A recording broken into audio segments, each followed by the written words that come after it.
नमस्कार, मैं संतोष गुलेरिया, प्रवक्ता हिंदी, DLED द्वितीय वर्ष, हिंदी शिक्षण इकाई 4 से मेरा विषय है हिंदी शिक्षण में मूल्यांकन।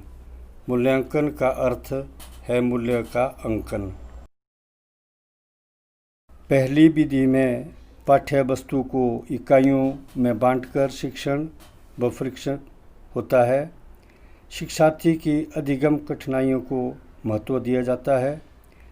दूसरी विधि में पुनः परीक्षण के साथ शिक्षण की प्रभावशीलता का मूल्यांकन होता है।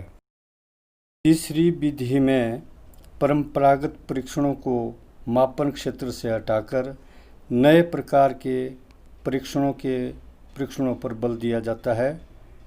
चौथी विधि में परीक्षण में पूरे पाठ्यक्रम से संबंधित प्रश्न पत्र सम्मिलित किए जाते हैं। विभिन्न विधाओं पर आधारित पाठों के आधार पर जांच की जाती है कि विद्यार्थी ने विभिन्न भाषाई कौशलों को कहाँ तक विकसित किया है और शिक्षण प्रक्रिया द्वारा उसके व्यवहार में कितने अपेक्षित परिवर्तन हुए हैं।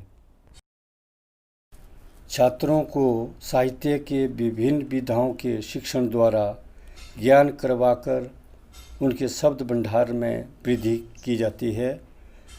मौखिक और लिखित परीक्षाओं के द्वारा उनके ज्ञान का मूल्यांकन किया जाता है।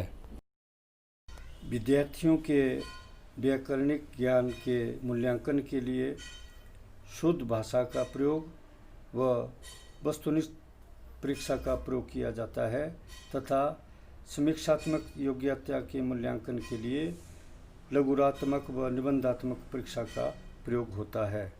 परीक्षा की समय सीमा के निर्धारण को ध्यान में रखते हुए प्रश्न पत्र में प्रश्न विभिन्न उद्देश्यों, प्रत्येक साहित्यिक विधा, प्रत्येक अध्याय व सभी विद्यार्थियों की बौद्धिक क्षमता के अनुकूल होने चाहिए।